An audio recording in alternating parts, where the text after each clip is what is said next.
25 centuries ago, a man walked away from civilization. No armies behind him, no throne beneath him, no disciples begging him to stay. Just a water buffalo, a dirt road, and the silence of the mountains ahead. His name, or at least the name history gave him, was Lao Tzu. It translates roughly to Old Master. And whether he was one man or a myth stitched together from many, almost doesn't matter, because what he left behind changed everything. Before he vanished into the western passes, a gatekeeper stopped him, asked him, some say begged him, to write down his wisdom. What came from that single request was the Tao Te Ching, 81 verses, about 5,000 characters in the original Chinese, one of the shortest philosophical texts in human history, and one of the most devastating. Lao Tzu didn't argue, he didn't build systems, he didn't debate with rivals in public squares. He made declarations, short, dense, almost cryptic, and then he left. That's already unusual, but here's what truly sets him apart. He didn't want followers. He didn't want temples or schools. He warned, explicitly, against clinging to teachings, even his own. The moment you try to cage his words into a neat doctrine, you've already lost the thread. His philosophy isn't a manual, it's a mirror. He holds it up, and what you see depends entirely on where you're standing. But don't confuse brevity with simplicity. Lao Tzu strikes at the foundations. He questions ambition, power, knowledge, morality, even the desire to understand itself. So what did this man actually see? What did he know that most of us spend a lifetime missing? That's what we're walking through here. Not a summary, not a lecture. The ideas themselves, raw, heavy, and untamed.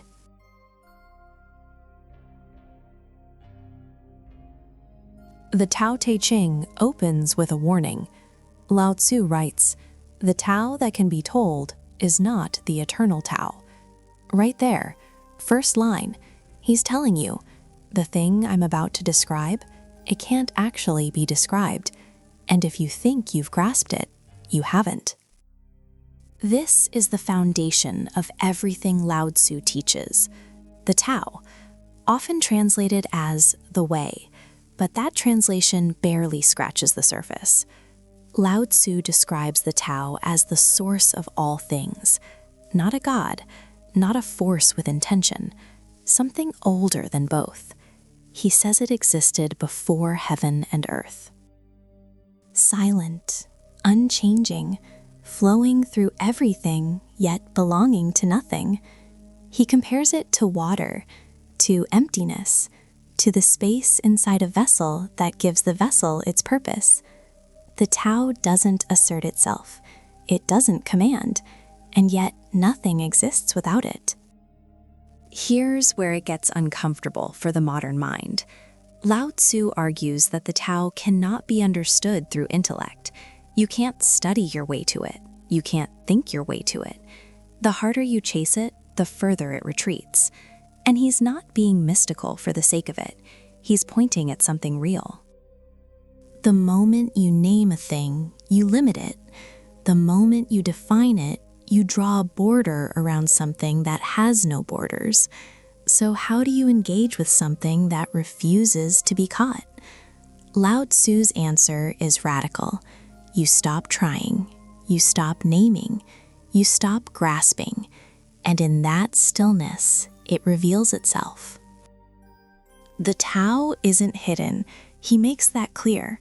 It's everywhere, in the turn of seasons, in the breath leaving your lungs, in the silence between words. It's not that we can't see it, it's that we've forgotten how to look.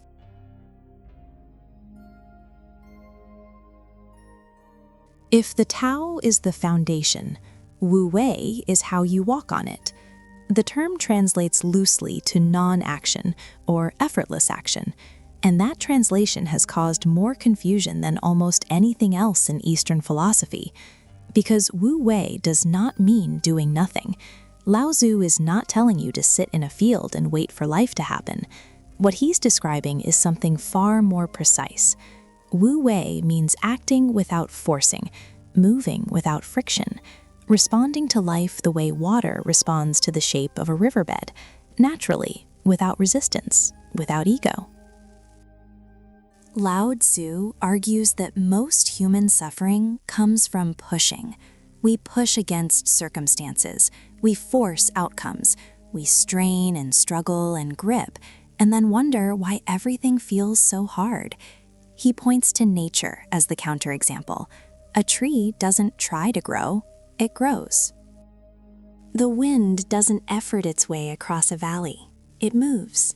There's no strain in the natural world, and yet everything gets done.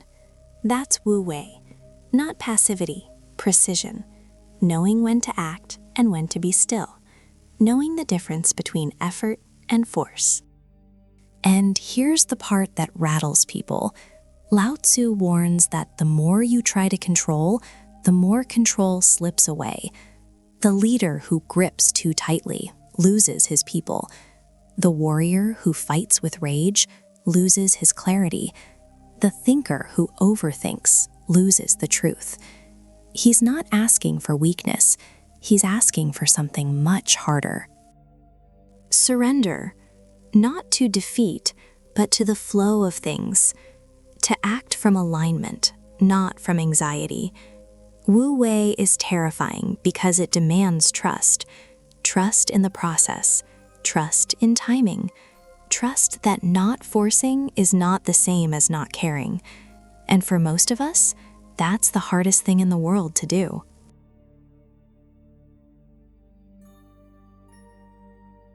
Lao Tzu has a term for what you were before the world got to you. He calls it pu, the uncarved block. A block of wood, raw, untouched, no chisel marks, no sculptor's vision imposed on it, just pure potential in its most honest form. And Lao Tzu argues this is the highest state a human being can return to. Not innocence, that's too simple a word. He's talking about something deeper, a state before labels were attached to you, before you were told what's successful, what's respectable, what's worthy, before society handed you a script and said, this is who you are now. He points out that every lesson you were taught, every ambition planted in you, every opinion you absorbed, they were all chisel strikes, carving you into a shape someone else decided was useful. And the tragedy? You mistook that carved shape for your true self. But Lao Tzu doesn't see it as damage done forever. He argues you can return. Strip away the roles, the titles, the desperate need to be seen a certain way. And what's left isn't nothing. What's left is everything. The uncarved block isn't about becoming blank. He's not asking you to forget everything you've learned. He's asking something harder, to stop letting what you've learned define you, to hold knowledge loosely, to wear your identity like a coat you can take off, not skin you're trapped in. And here's where it cuts deep. Lao Tzu suggests that the more refined a person becomes, the further they drift from truth. The more polished, the more hollow. He warns against this. The world celebrates the carved statue. He celebrates the raw wood. So the question he leaves you with is uncomfortable. What would be left of you if you removed everything the world put there?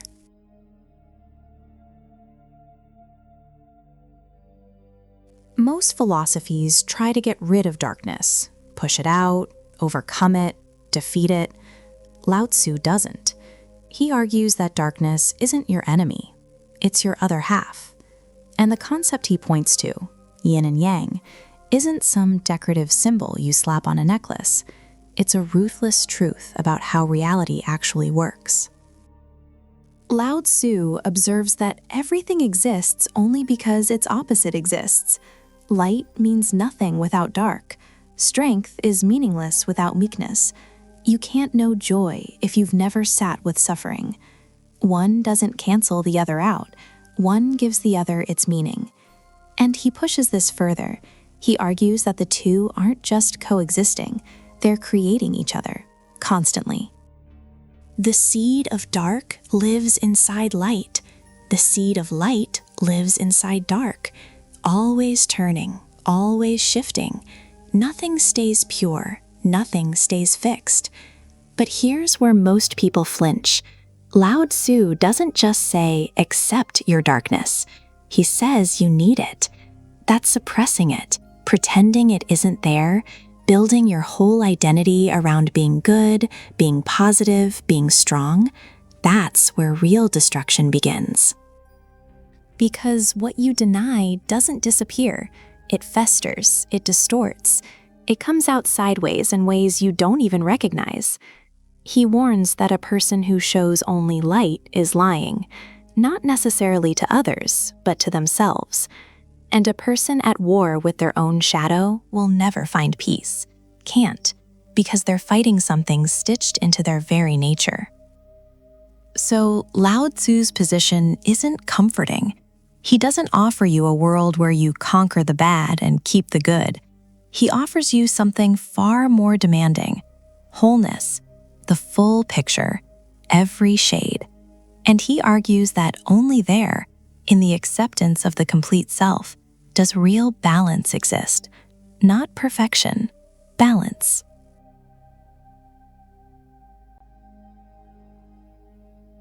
Lao Tzu makes a claim that sounds absurd on the surface. He says the soft overcomes the hard, the weak conquers the strong, and he uses water to prove it. Water, the most yielding substance on earth. It doesn't fight, doesn't resist. Pour it into a glass, it becomes the glass. Block its path, it flows around. No force, no confrontation. But Lao Tzu points out what happens over time. Water carves through rock, slowly, patiently, without effort, without violence. It dismantles what seemed permanent. The Grand Canyon wasn't blasted open. It was worn away, drop by drop, century by century. And he argues this isn't just a nature lesson, it's a principle for how power actually works. He says the rigid breaks, the flexible endures. A tree that refuses to bend in a storm snaps in half. The reed that bows, still standing the next morning. Lao Tzu warns against hardness, in posture, in thinking, and the way you hold your ground. He sees rigidity as a form of death, stiff, brittle, already cracking before the real pressure even arrives. And he contrasts this with water's way, alive, adaptive, impossible to destroy, because there's nothing solid to break. But here's what makes this more than a metaphor. He argues that most people associate power with force, with dominance, with being the hardest thing in the room. And he says, flatly, they're wrong. That kind of power exhausts itself. It creates resistance. It invites opposition. Water doesn't. Water just continues. So Lao Tzu's paradox isn't really a paradox at all. It's an observation most people are too proud to accept. The thing that yields is the thing that lasts, and the thing that refuses to yield is already breaking.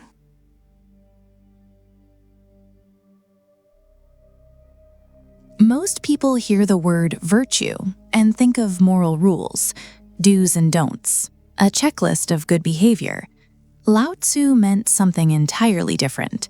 Te, often translated as virtue or power, is not about following rules. Lao Tzu describes it as the natural expression of the Tao flowing through a person. It's not performed, it's not rehearsed. It's what happens when someone is so aligned with the way of things that goodness just comes out of them, without effort, without announcement. And here's where he draws a sharp line. He argues that the moment you try to be virtuous, the moment you label yourself as good, moral, righteous, you've already lost it. True Te doesn't know it's Te. It doesn't need a mirror. It doesn't need an audience. He puts it bluntly. The highest virtue doesn't claim to be virtuous, and that's exactly what makes it virtue. The lowest virtue clings to virtue, and that's exactly what makes it not.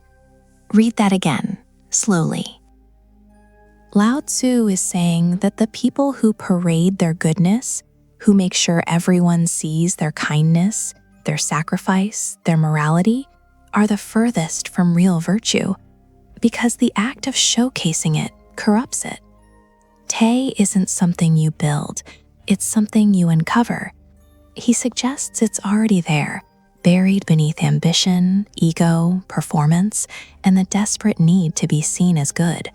Strip all that away, and what remains is Te, so it can't be manufactured. Can't be faked, can't be worn like a badge.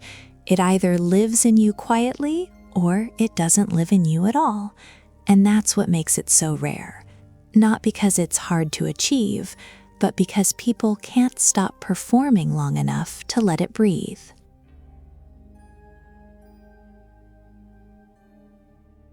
There's a story, old, maybe partly legend, but it carries weight. Lao Tzu, disillusioned with the decay around him, the corruption, the noise, the hollow rituals of a crumbling society, decided to leave. Not to fight, not to reform, just to disappear. He climbed on an ox and headed west, toward the frontier, toward silence. But at the border gate, a guard stopped him. His name was Yin Shi. Some say he was a gatekeeper. Some say he was a minor official. Either way, the man recognized Lao Tzu, and he made a request. Simple, but enormous. Write down what you know. Before you vanish from the world, leave something behind. And Lao Tzu did. What came out was the Tao Te Ching, 81 short chapters, around 5,000 characters in the original Chinese. That's it. No grand opus, no thick volume. A text you could read in an afternoon, but one that people have been trying to fully understand for over 2,000 years. He didn't write it to start a movement. He didn't write it to build a following. He wrote it, handed it over, and, according to the story, walked through the gate and was never seen again. And that's the thing. The text wasn't born out of ambition. It wasn't crafted for fame or legacy. It came from a man who wanted nothing more than to leave quietly, a man who had to be asked. There's something fitting about that. A philosophy built on letting go, on non-attachment, on moving with the current rather than against it, born at a border gate, from a man already halfway gone. The book didn't shout, it whispered, and somehow that whisper echoed louder than empires. 5,000 characters, no self-promotion, no publisher, no strategy, just an old man, an ox, and a gatekeeper who had the wisdom to ask.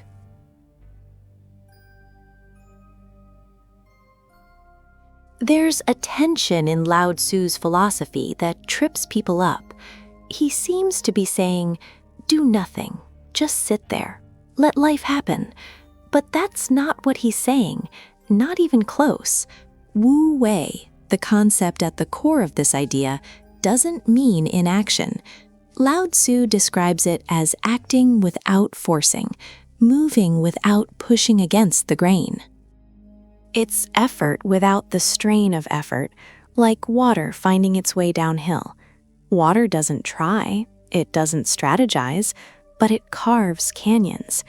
He argues that most people exhaust themselves fighting the current. They grip tighter when things slip. They push harder when things resist. And the harder they push, the more the world pushes back. Lao Tzu warns against this. He points out that the stiff tree breaks in the storm. The flexible reed survives, not because the reed is stronger, but because it doesn't resist what's already moving. So what does Wu Wei look like? It's the archer who releases the arrow without overthinking. the leader who governs so lightly that people forget they're being led, the craftsman whose hands move before his mind catches up. There's action, real, meaningful action, but it's not forced, it's not anxious, it's not drowning in its own ambition. And here's the uncomfortable part. Lao Tzu suggests that the obsession with doing more, achieving more, controlling more, is itself the obstacle. The trying is the problem, not because effort is bad, but because forced effort blinds you to the natural rhythm of things.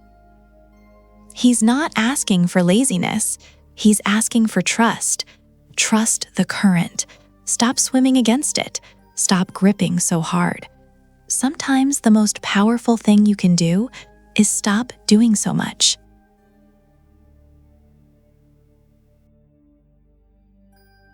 Most people think great leadership is about presence, command, being seen and heard and felt in every room. Lao Tzu disagrees completely. He lays out a hierarchy of rulers in the Tao Te Ching, and it's one of the most radical political statements ever put to words. At the bottom, the tyrant, the ruler who governs through fear. People despise him. One step above, the leader who rules through law and punishment. People obey, but they resent. Then comes the leader who is loved, the benevolent king, the generous ruler. Most philosophies stop here. Most thinkers would call that the peak, not Lao Tzu. He argues there's a level above love. The highest ruler is when the people barely know exists. They don't fear him, they don't praise him, they don't even think about him. And when the work is done, when the country prospers, the people look around and say, "We did it ourselves." That's his vision. Invisible leadership, silent governance. He's not describing weakness. He's describing the deepest form of power, the kind that never needs to announce itself. A leader who follows the Tao doesn't impose, doesn't control, doesn't micromanage. He creates conditions, sets things in motion, then steps back. And here's where it cuts deep. Lao Tzu warns that the more laws a nation passes, the more criminals it produces. The more weapons a state stockpiles, the more disorder follows. He sees excessive governance as a disease pretending to be the cure. This isn't anarchism. It's not libertarianism. It's something older, something stranger. He's saying the best systems don't look like systems at all. The best order doesn't feel like order. It feels like nature taking its course. And the moment a leader craves recognition for what he's done, he's already lost the Tao.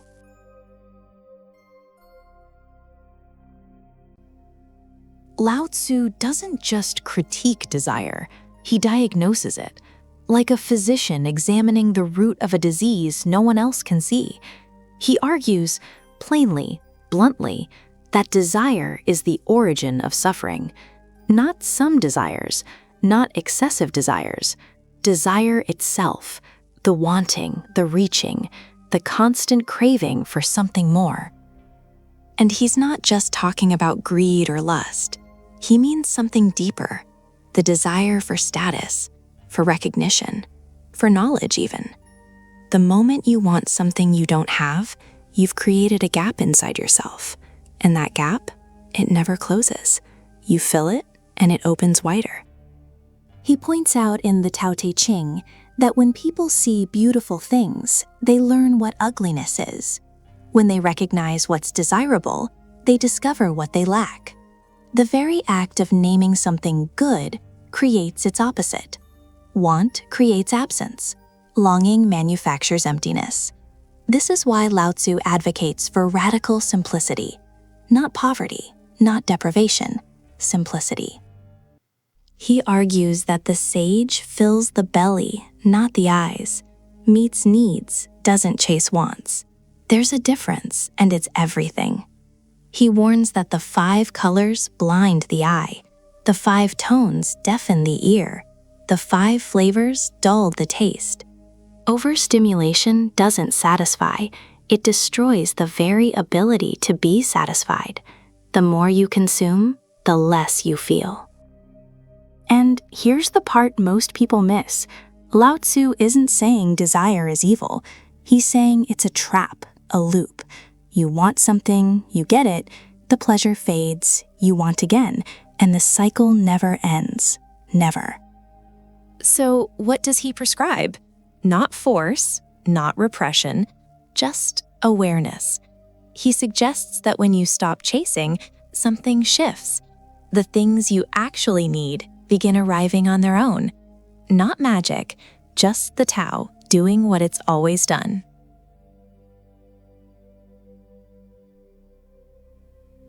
There's a line in the Tao Te Ching that hits like a blade. The stiff and unbending is the disciple of death. The soft and yielding is the disciple of life. Lao Tzu sees strength differently than almost every other thinker in history. Where others glorify power, toughness, dominance, he issues a warning, a grave one. He argues that the hard, the rigid, the unyielding are already dying. Look at nature, he says. A living tree is flexible. It bends in the storm. A dead tree? Rigid. It snaps. A newborn baby is soft, supple, full of life. A corpse is stiff, hard, done. The pattern is everywhere, and Lao Tzu doesn't think it's coincidence. He sees it as law. The soft overcomes the hard. The gentle outlasts the forceful. Water, the softest substance in the world, wears away stone, not through violence, through persistence, through yielding. He warns that those who rely on force are walking toward their own destruction. Armies too rigid lose wars. Leaders who refuse to bend get broken. People who harden themselves against the world eventually shatters them. But this isn't a call to be passive. Lao Tzu is not preaching submission. He's describing a strategy. The most dangerous force isn't the one that resists everything. It's the one that adapts to everything. The one you can't grab, can't pin down, can't predict. He points to water again and again. It doesn't fight the rock. It flows around it. And given enough time, the rock is gone. The water remains. So when Lao Tzu speaks of the danger of being too strong, he's not being poetic. He's being precise. Hardness is a death sentence. Flexibility is survival. And most people, they learn this far too late.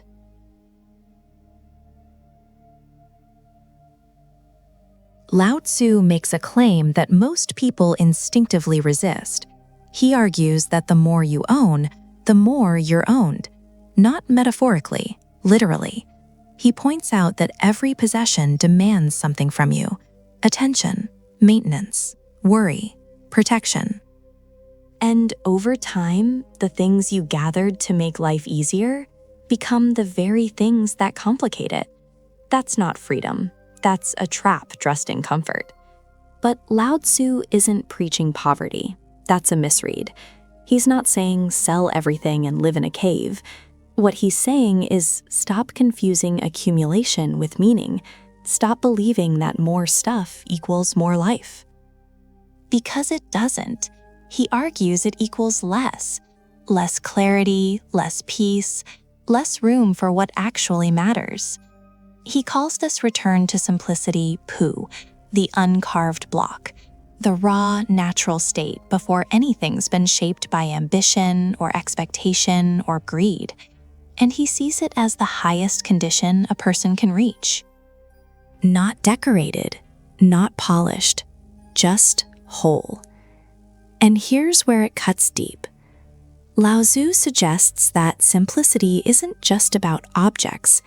It's about desires, the endless wanting, the hunger for the next thing, the better thing, the bigger thing. He warns that this hunger has no end. You feed it and it grows. You chase it and it runs faster. There's no finish line. So what does he propose instead? Enough. Just enough. He argues that the one who knows when enough is enough will always have enough. That's not a riddle. That's arithmetic for the soul. Simplicity in Lao Tzu's world isn't deprivation, it's precision. You strip away what doesn't serve you, and what's left isn't nothing. What's left is everything that matters.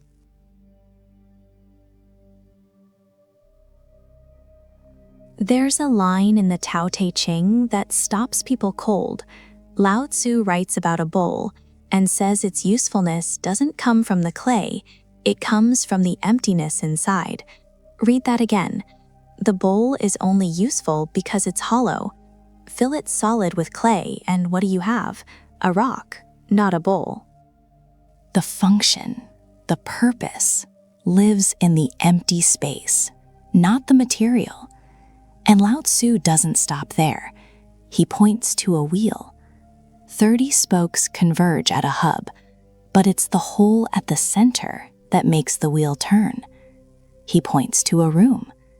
Walls, floor, ceiling, sure, but you live in the space between them. Without that emptiness, it's just a block of stone.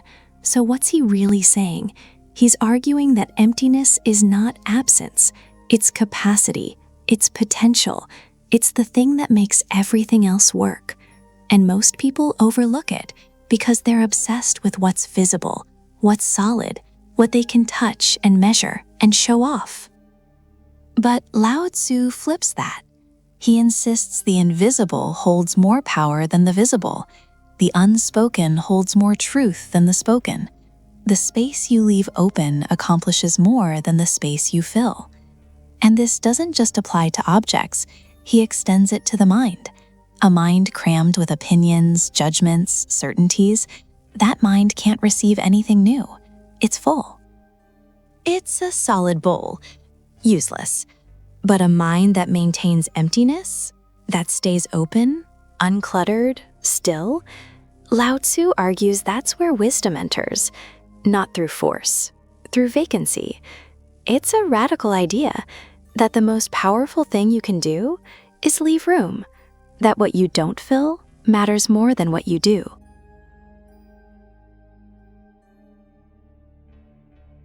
Lao Tzu watched nature closely, and he saw something that most people walk right past.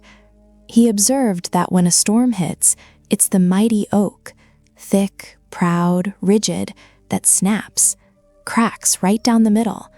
But the willow, thin, soft, bending almost to the ground. And when the storm passes, it springs right back up, untouched. That's not an accident to Lao Tzu. That's a law. He argues that the soft overcomes the hard. The flexible outlasts the rigid every single time. And he doesn't frame this as a suggestion. He states it like gravity, something you can ignore but never escape. He points out that a newborn child is soft, tender, pliable, full of life, but a corpse, stiff, hard, brittle, and he draws a line straight through it. The living are soft, the dead are rigid. Stiffness, he warns, is the companion of death. Flexibility is the companion of life. Now, most people hear this and think he's talking about trees. He's not. He's talking about people, about how they hold their positions, their beliefs, their pride, the ones who refuse to bend, who'd rather break than adapt, who see yielding as weakness. Lao Tzu calls that a fatal misunderstanding. He argues that yielding isn't losing, it's surviving. The water that flows around the rock doesn't lose to the rock, it wears the rock down to nothing. Given enough time, softness always wins. Always. And this is what separates Lao Tzu's thinking from almost every other tradition of power. He doesn't admire the strong, he admires the supple. He doesn't respect the immovable, he respects what moves. and keeps moving when everything else has shattered. That's not weakness. That's the deepest kind of strength there is.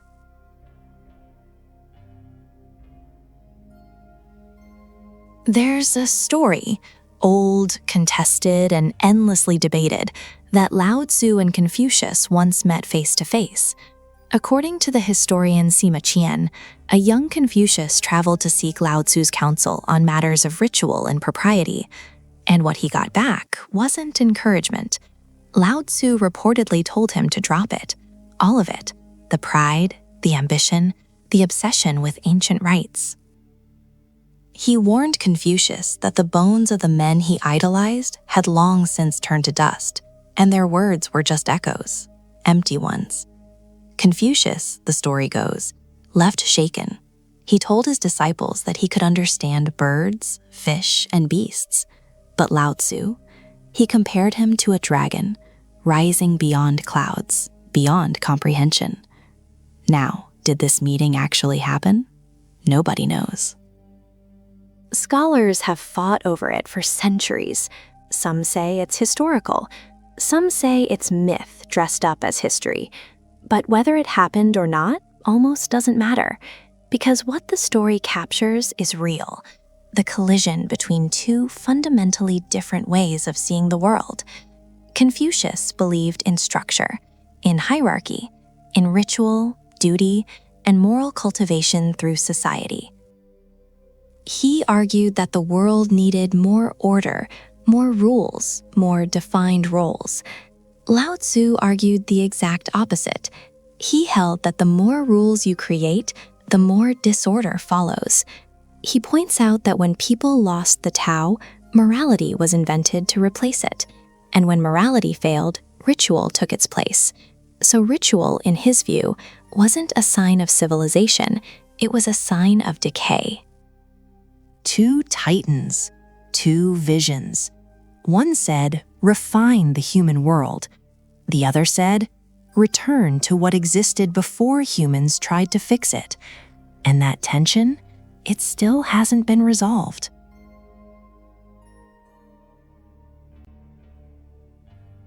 In chapter 67 of the Tao Te Ching, Lao Tzu lays something down plainly. No metaphor, no riddle. He says he has 3 treasures, and he guards them close: compassion, frugality, and the refusal to put himself ahead of others. That's it, 3 things. But don't mistake simplicity for weakness. Lao Tzu argues that these 3 treasures are the foundation of all true strength, and he's dead serious about it. The first, compassion, tough first and then maybe kind later. Lao Tzu flips that. He argues that only the person who truly feels for others has the spine to fight when it matters. Courage without compassion, that's just recklessness. The second, frugality. Not poverty, not deprivation, restraint. Lao Tzu warns against excess in every form. He holds that the person who consumes less has more to give, and the one who hoards, they've already lost everything worth keeping. The third, humility, or more precisely, not daring to be ahead of the world. This one cuts deep. Lao Tzu argues that the moment you race to the front, you separate yourself from the whole. You stop leading, you start performing. And a performer, he suggests, will always eventually fall. He goes further. He warns that to abandon compassion and still try to be brave, that leads to death. To abandon frugality and still try to be generous, that leads to ruin. To abandon humility and still try to lead, that leads to destruction. 3 treasures, not complicated, not glamorous, but Lao Tzu treats them like a lifeline, as if everything else, every philosophy, every strategy, every grand ambition means nothing without them.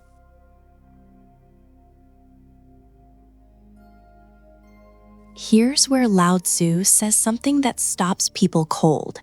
He argues that the very act of chasing happiness is what makes you miserable. Not bad luck, not circumstances, the chase itself. He points out that the 5 colors blind the eye, the 5 tones deafen the ear, the 5 flavors dull the taste. He's not against beauty or music or pleasure. He's warning that the relentless pursuit of sensation, more, better, faster, destroys the ability to feel anything at all. And this isn't some abstract point. Lao Tzu is making a direct observation about human nature. The more you chase, the more hollow you become. The tighter you grip joy, the quicker it slips. He argues that contentment isn't something you find at the end of a pursuit. It's what remains when you stop pursuing. He who knows enough is enough will always have enough. That's his line, and it lands like a hammer. But here's the part most people miss. Lao Tzu doesn't say desire is evil. He doesn't demand you feel nothing. He warns against the kind of desire that has no bottom, the kind that feeds on itself, that grows larger with every satisfaction, that turns pleasure into addiction and ambition into anxiety. He draws a sharp line between being alive, fully, presently, and the frantic scramble to feel alive through accumulation. One is rooted, the other is restless. So when Lao Tzu says the sage attends to the belly and not the eye, he's making a choice clear.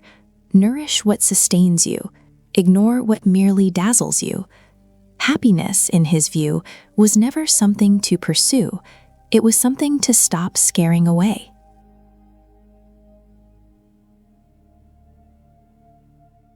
Lao Tzu watched water, and what he saw changed everything. He saw it carve through mountains, wear down stone, reshape entire landscapes, not through force, but through persistence, through yielding, and he built an entire philosophy around it. He argues that water is the closest thing in nature to the Tao itself. It flows to the lowest places, the places nobody wants to go. It doesn't compete, it doesn't resist. And yet, nothing in the world is more powerful. Think about that for a second. The softest thing overcomes the hardest. Lao Tzu makes this point in chapter 78 of the Tao Te Ching. He states it plainly, nothing surpasses water in attacking what is strong and hard. Nothing can take its place. The soft defeats the hard. The yielding defeats the rigid. Everyone knows this, but almost no one lives by it, and that's the tragedy he points to. People want to be the rock, immovable, unbreakable. They brace themselves against life, clench their jaws, stiffen their spines. But Lao Tzu warns, the rigid and stiff are disciples of death. The soft and flexible are disciples of life. A living tree bends in the wind. A dead one snaps. So when he tells you to be like water, he's not giving you a poetic metaphor. He's giving you a survival strategy. Water doesn't fight the obstacle. It finds the way around it. It adapts. It fills whatever container it's placed in without losing what it is. He's saying, stop forcing, stop resisting, stop trying to be unbreakable, because the things that refuse to bend are the things that break first. The river doesn't fight the rock. It just outlasts it.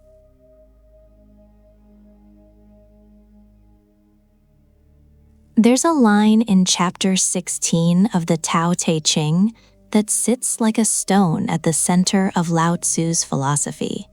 He writes, all things flourish, and each returns to its root. That's it. That's the law. Lao Tzu observes a pattern woven into everything that exists.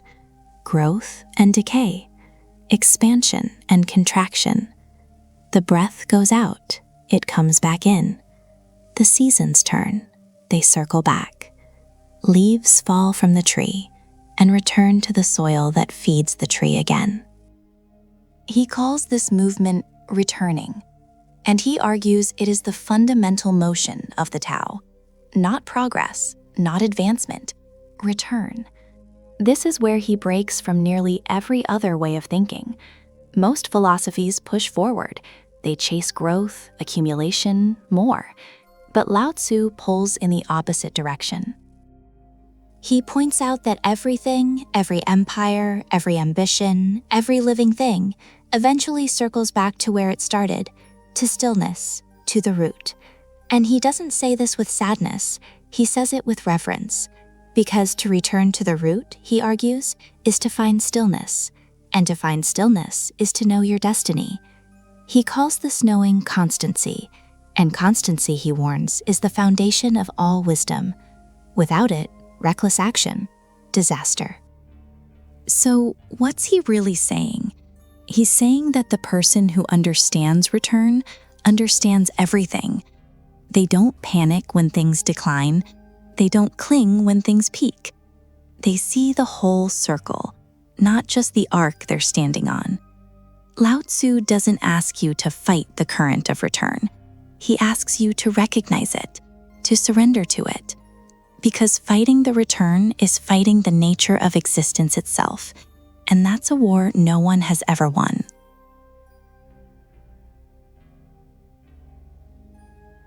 Chapter 15 of the Tao Te Ching holds one of Lao Tzu's most striking image.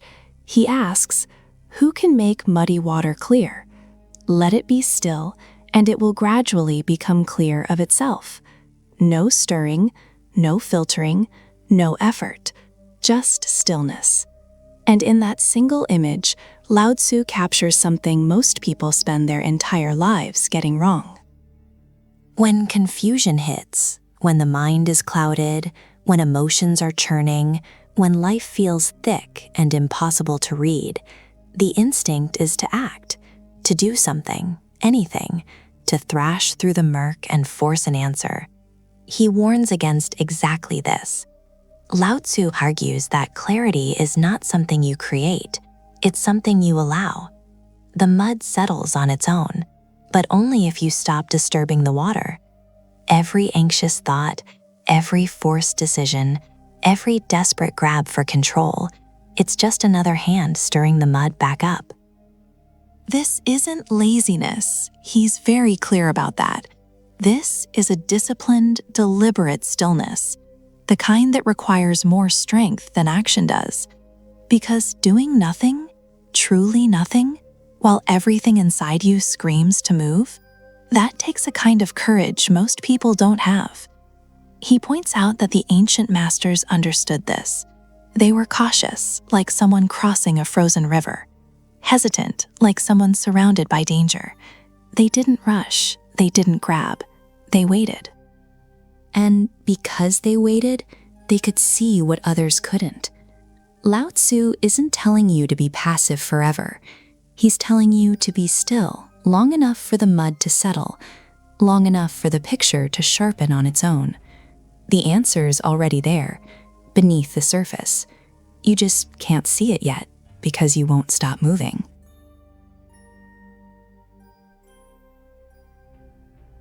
Lao Tzu doesn't ask you to fight the ego.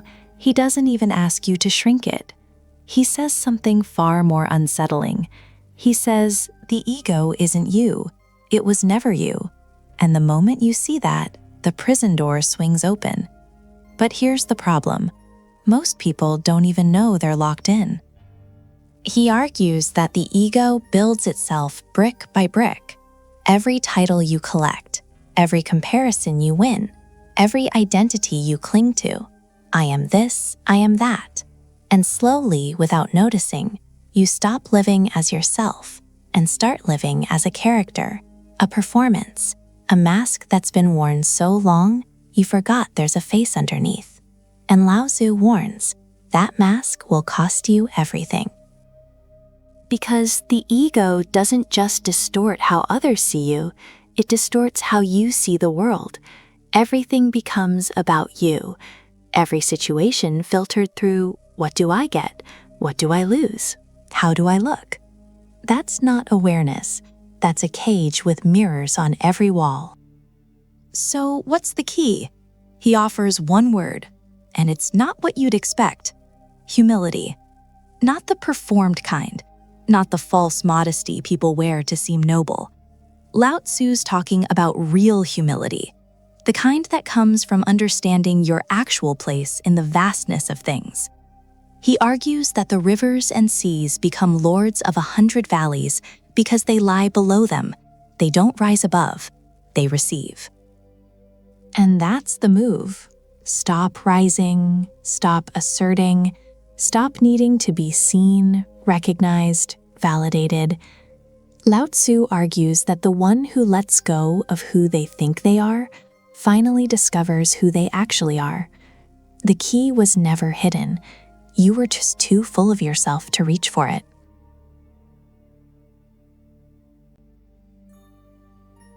There's an exhaustion most people carry, and they can't even name it.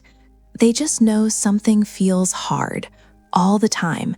Every day a fight, every step resistance. Lao Tzu looks at that and says, "Of course it's hard. You're swimming against the current."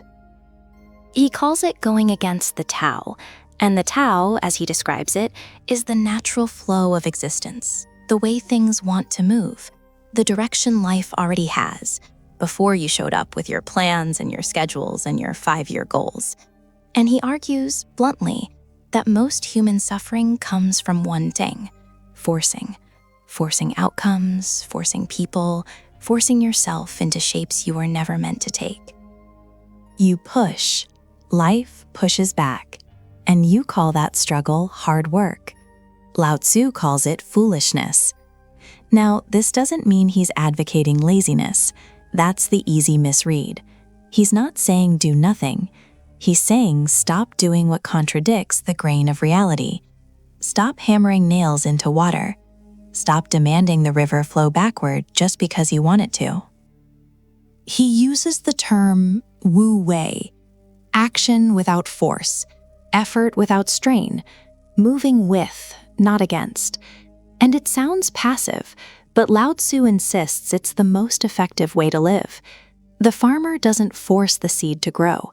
He plants it, waters it, steps back, and nature does what nature does. That's Wu Wei. And the hard truth Lao Tzu lays down? Most people would rather exhaust themselves swimming upstream, because letting go feels like giving up. But he makes a sharp distinction. Giving up is collapse. Letting go is alignment. One destroys you, the other carries you.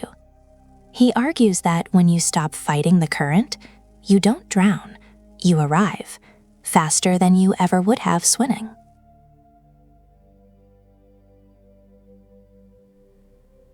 Here's something Lao Tzu says that most people don't want to hear. You're not in control. You never were, and every ounce of stress you carry comes from pretending otherwise. He doesn't soften it, doesn't wrap it in comfort. He states it flat. The Tao moves all things, not you. You don't control the seasons. You don't control other people. You barely control your own breath when you're asleep. And yet, you walk through life gripping the wheel of a car that drives itself. That's the illusion, and Lao Tzu argues it's the most dangerous one, because the belief that you're the captain, that every outcome depends on your effort, your cleverness, your will, that belief doesn't empower you, it crushes you. Every failure becomes your fault. Every unexpected turn becomes a crisis. You carry the weight of outcomes that were never yours to carry. And he points out something uncomfortable. The tighter you grip, the less you actually hold. Control is like sand. Squeeze it, and it slips through your fingers. Open your hand, and it stays. So what does Lao Tzu suggest instead? Surrender. Not defeat, surrender. There's a difference most people never learn. Defeat is being overpowered. Surrender is choosing to stop warring with what is. He argues that the sage doesn't try to steer the river. The sage sits in the boat and reads the current, adjusts, responds. Moves with what's happening, not against it. And somehow that sage arrives exactly where they need to be. not because they forced it, because they allowed it. And that's the paradox Lao Tzu keeps returning to. The less you try to control life, the more life cooperates with you. The moment you release the wheel is the moment the ride gets smooth. You were never the captain, and that's not the bad news. That is the good news.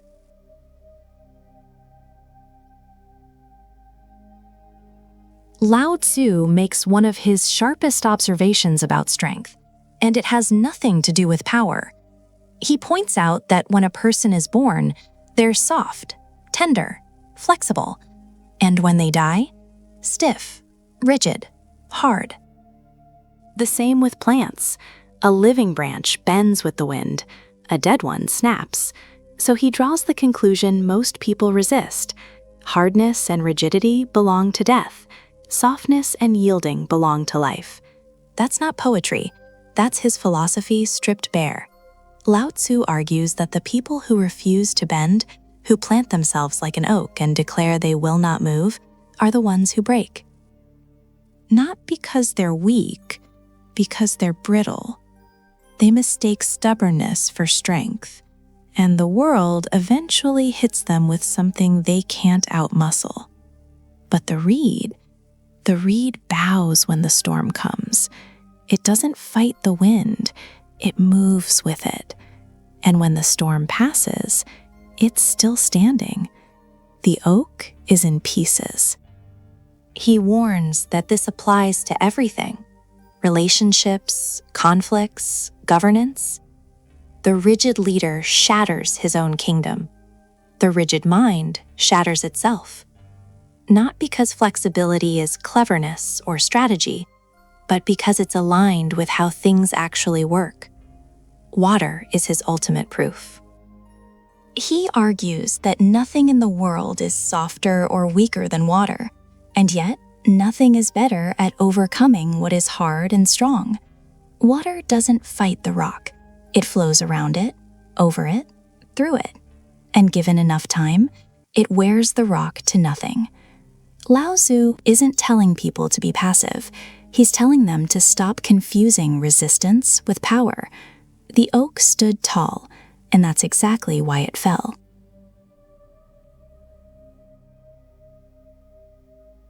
There's an old Chinese painting, sometimes called the Vinegar Tasters. 3 men stand around a vat of vinegar. Each dips a finger in, each tastes it, and each reacts differently. The first man's face sours. That's Confucius. To him, the vinegar, representing life, is bitter. The world has fallen from a golden age. It's disordered. It needs correction, rules, and a return to proper ritual. Life as it stands is something gone wrong. The second man's face twists in disgust. That's the Buddha. To him, the vinegar is painful. Life is suffering. Desire is the trap. The world is a wheel of attachment and loss, and the goal is to escape it entirely. The third man? He's smiling. That's Lao Tzu. He tastes the same vinegar, same vat, same bitterness. But Lao Tzu argues that the vinegar tastes exactly as it should. Life isn't broken. It doesn't need fixing. It doesn't need escaping. It is what it is. And that, right there, is the point. He holds that the world is already in harmony. The problem isn't the world. The problem is the human insistence that the world should be something other than what it is. That insistence, that constant war with reality, is where suffering is born. So while Confucius reaches for order and the Buddha reaches for release, Lao Tzu argues there's nothing to reach for at all. The Tao is already moving, already present, already doing what it does. The only task is to stop interfering. Now, is this parable historically accurate? No, it's a later invention, a simplification. But it captures something essential about how Lao Tzu's philosophy sits apart from the others. Same vinegar, 3 reactions. Only one man isn't fighting the taste.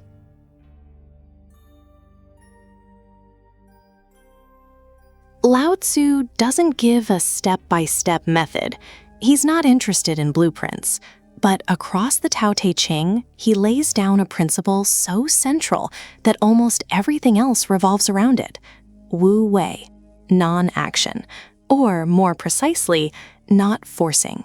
He argues that the Tao does nothing, yet nothing is left undone, and that single line carries the weight of his entire philosophy. Nature doesn't strain. Rivers don't try to flow. Seasons don't effort their way into changing. They just move, and everything gets done. Lao Tzu holds that human beings are the only creatures arrogant enough to believe they need to push, control, and manipulate life into shape. And that arrogance, it's the root of nearly every failure.